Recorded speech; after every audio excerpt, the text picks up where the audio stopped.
in excess of 1,000 pages. And I know that as you may have heard the testimony, there are certain bookmarks on the report that identify different aspects of the report, so you can sort of match up the numbers of things. So you can match up the total number of images in the first report, for example, from the second report to then this report. And there are well in excess of 4,000 images, I think. Have we had an opportunity before today to properly review any of those data on the new report in order to prepare both for trial and for response to any expert testimony that may be presented? No, we've barely had a chance to scratch the surface on that. We just got it on the eve of this trial. I'm sorry, of this proceeding, which directly relates to that information. And is this yet another basis for what will soon be filed as yet an additional motion to continue the trial set to begin in 4 days? Yes, we still don't know completely what's on the phone. We haven't had a chance to review the report and analyze it further. Do you believe with the time left between now and picking a jury starting Monday that you or I will have sufficient time to review that information, become properly capable to digest it, attend to it, and to get it to an expert to analyze? And would you include the follow-up with investigation from information that might be in it? No. The last comment, if you would expound on that. What do you mean by follow-up information? Information that would then lead to further investigation, whether it would be locating and interviewing witnesses or consulting with an expert about the significance of it. Such as if we had found a text message on there that said something about a gun purchase, we might have to look into the legitimacy and the foundation for that. Certainly. And there's another 1,000 or more images to still be reviewed in that regard? Yeah, I don't have any expertise, so I don't know the significance of that even. I don't know if it's 1,000 new images or different renditions of old images or where all of that fits together. It's simply information that was effectively dumped on us 2 days ago that we don't have any ability to process at this point. Nothing further on. This consultant you hired, who was that? His name is Richard Conner, C-O-N-N-E-R. And he was listed as a witness on when, sir? Listed on a witness list. When was he listed as a witness? I don't know the answer to that. Sometime in March, maybe early April. I'm sorry, March or April? I would think so. And how many times have we contacted you or your office or Mr. O'Mara requesting a deposition of that witness? I don't know the answer to that. Would you agree that more than once? Mr. Conner is on the list of people that you have coordinated with us for depositions, yes. And to date, we have still to receive a report from Mr. Conner. Is that not true, sir? No, I don't think that's completely accurate. You've provided us a report of Mr. Conner, what he did? Yes, in a way. Well, tell me where that report exists so I may find it. Sure. In our discovery, reciprocal discovery, it included reports that he prepared of some of the information on the phone. It was provided to you in several formats. When was that? Because I'm not aware of us receiving a report from Mr. Conner regarding telephone, victim's telephone. I'm not sure what your question is. We provided it to you as part of our reciprocal discovery. It was electronic. When was that? There's a notice in the court file of when the discovery was filed. I think it was probably in the last 2 or 3 weeks, but I don't know precisely. I'm sorry, in the last 2 or 3 weeks that you did something? Is that what your statement is, that you provided us a report of Mr. Conner in the last 2 or 3 weeks? So you're saying in May you provided that to us? Well, the report consisted of an analysis that's reduced to a PDF file or to an Excel spreadsheet that contains information. There were a number of those provided to the state as part of our reciprocal discovery. And I think whatever the date is that it was filed, and it was in the last 2 or 3 weeks. In the last and is there any reason why you waited until the last 2 or 3 weeks to provide that to us? Not specifically. It was part of the ongoing discovery. We've been exchanging discovery. Was it intentional, since you had hired this witness in March and he found some documents? Did you wait until now, the eve of trial, to disclose it? Not for the purpose, I don't think, that you're suggesting. Well, why did you wait so long to disclose it to the state? The work was ongoing, and we had reason to believe that the state had information that it was withholding, and we were, frankly, spending a lot of the time that I was explaining here trying to get to the bottom of it and figure out what exactly your office had done. And I think we finally figured that out, and we filed our motion, and we consulted with our expert, and he confirmed that this information was on the phone. What we don't know yet is all of the information. Assuming for the moment it's in Mr. Brenton's report from 2 days ago, we haven't even had a chance to address that. Yes, sir.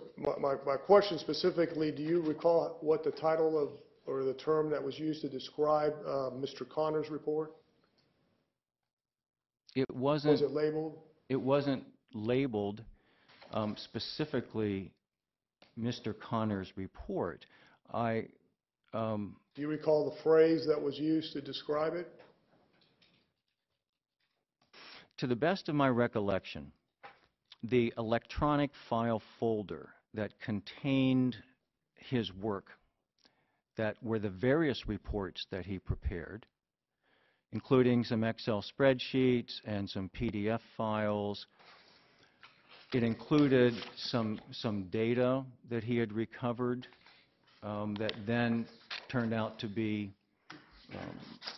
additional text messages and some Facebook and that sort of thing.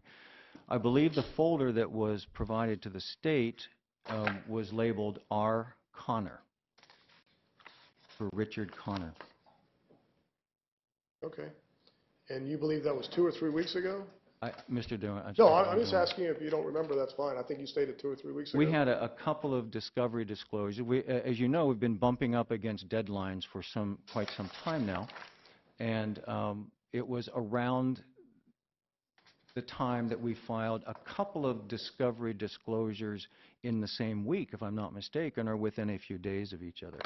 Some of them were some of the photos, for example. Some of them were text messages. And we provided your office with a copy of unredacted information. Yes, sir. Do you believe it was in the defendant's second supplemental discovery or third supplemental discovery? Because I'm not seeing it. I apologize. Maybe it's right in front of me. Can I have a moment with Ms. Count? Because he has it right here in front of him. Maybe I can Do point you it have out to him. Sure, I'd be glad to. See these right here? Yeah. Under C. Okay.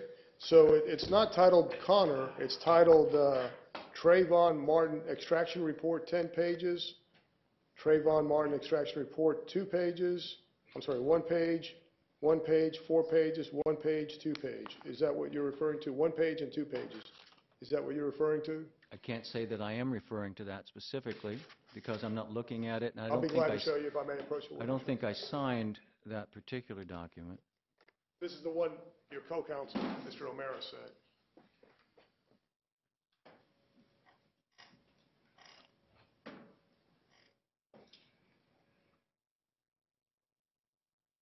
You know, I can't speak to that specifically, whether that's exactly it or not.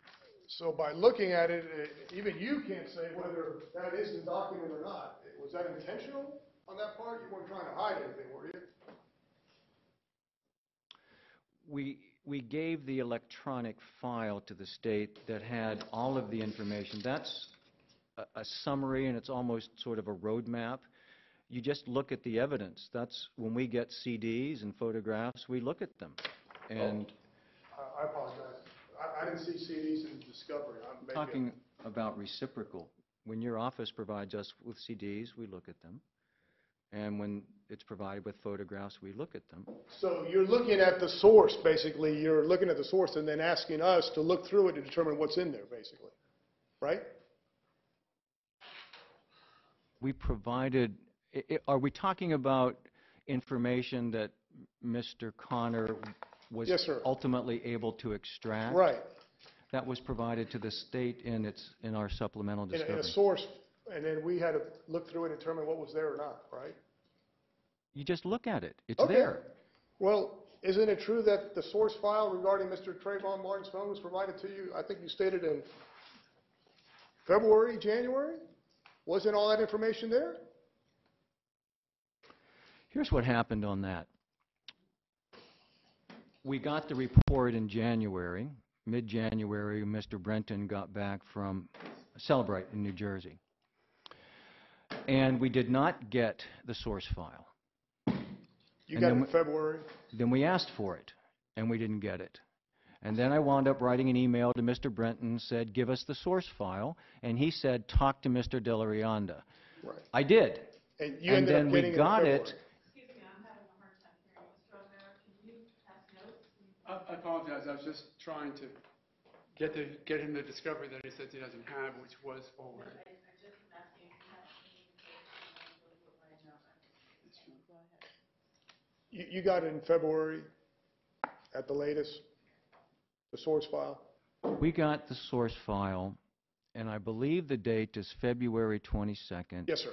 Along with Mr. Brenton's second report that was substantially the same as the one in January. Okay. There were no significant differences. So we were not told, oh, by the way, we have all this other stuff that we found, all this other stuff that Mr. Brenton was going to be asked to provide. We got nothing. We got the same thing and the source file that was of no use to us whatsoever until we hired our own expert. So your own expert actually found it there, right? It was in there. Your expert found it, and you had received it in February.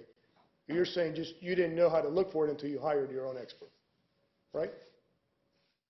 After we got the source file, we hired an expert Okay. to take a look at it, and he did. And he started to find things that were not in the report, Okay. a lot of things. Yes, sir. And then we started wondering what's going on here.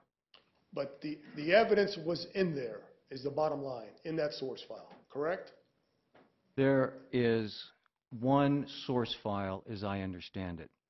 Some of the information is readily accessible, and some of it isn't. Okay. You mentioned that you were aware, I think you corrected Mr. Era, you were about the guns or the talk about guns in the initial report, correct? That's my recollection. There were some text messages about guns in the first report. So you had the actual data as early as February. There was a picture of a gun, the description of the one, the hand on the gun on the bed. All of that was not, none of that was in the January report.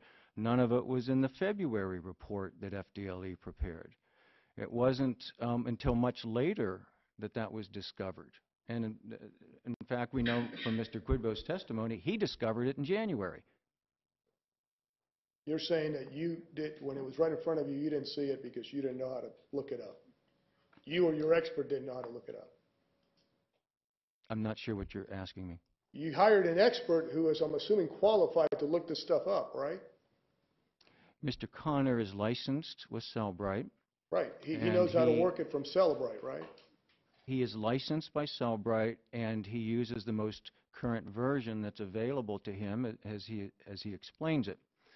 Once we finally got the source file and gave it to him, he began an analysis, and that's when he started finding all this other stuff. Right. And you consider what the information that Mr. Connor did for you all to be work product, correct?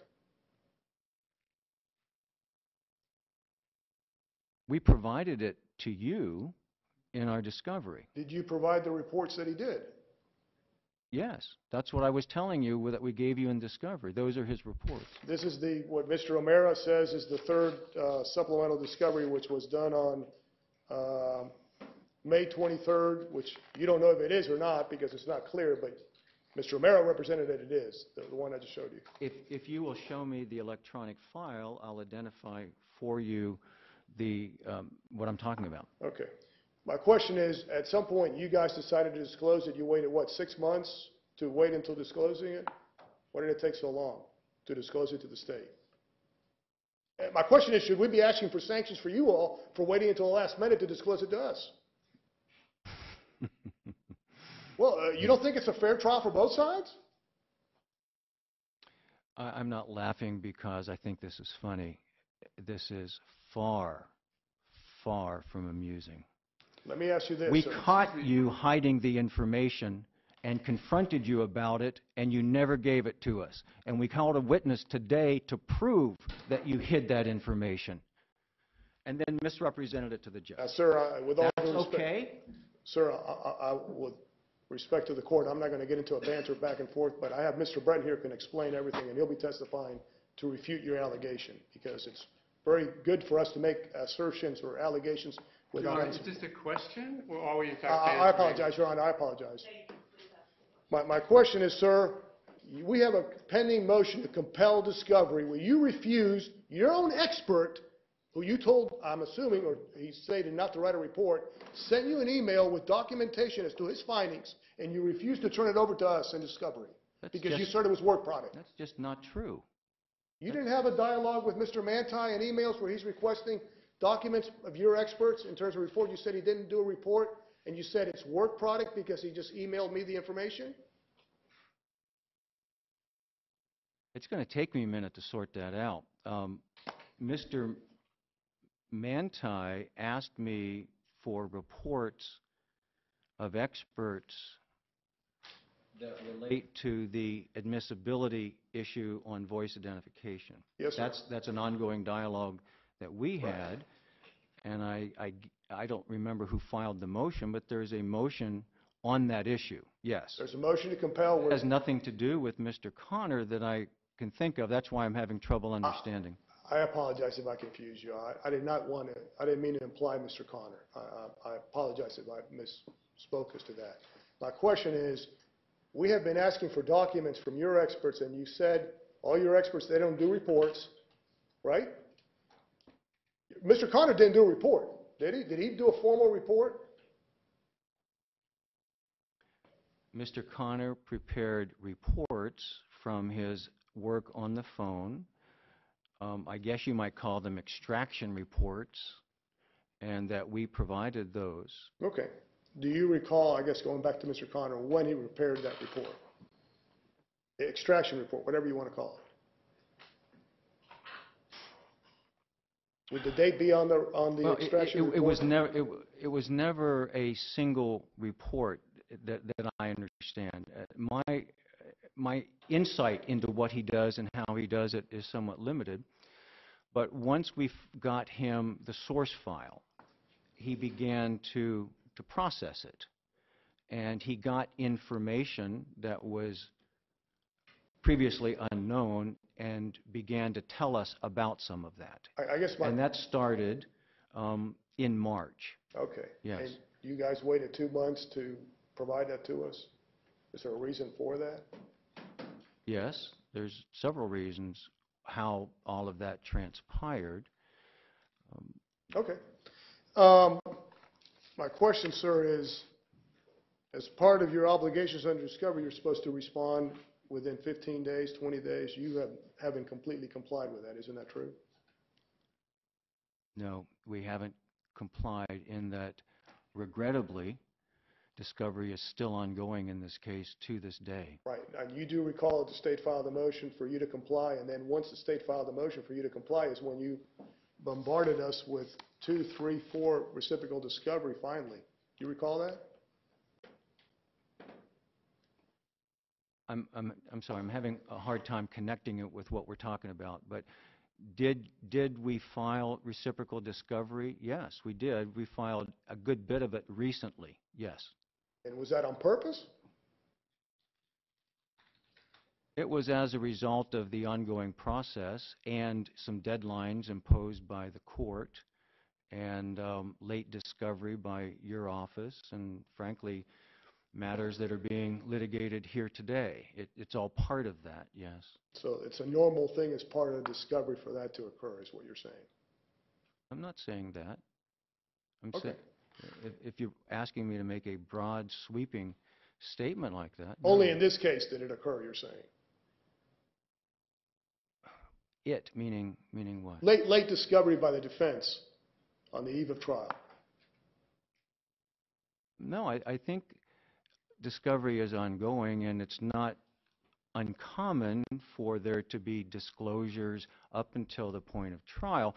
The problem then becomes, what do you do about it? Okay. And we got this information from you 2 days ago that we've barely cracked the lid on. Okay, well, are you aware how that came about? Not unless it's something other than what I heard here today. Okay. I heard what was said about it today. Okay. Then I'll leave it for Mr. Breton to testify about it. I don't want to. So are you saying that when you're an employee of your office prepares a memorandum, that is not considered work product? When he reviews something and makes an analysis of it, that is not considered work product? It may be partly work product. Okay. Some of it may not be work product if we choose to disclose the evidence because we want to call a witness at trial. We have a very different discovery obligation than the state. Ours is completely different. And I think that governs some of the discovery in this case and much of what we're talking about right now.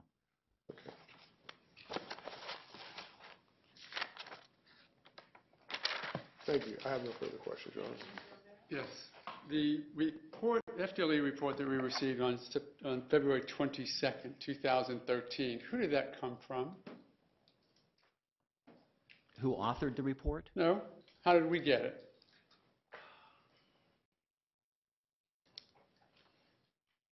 You know, I'm not completely clear on that. I think it was handed to us, probably in electronic format,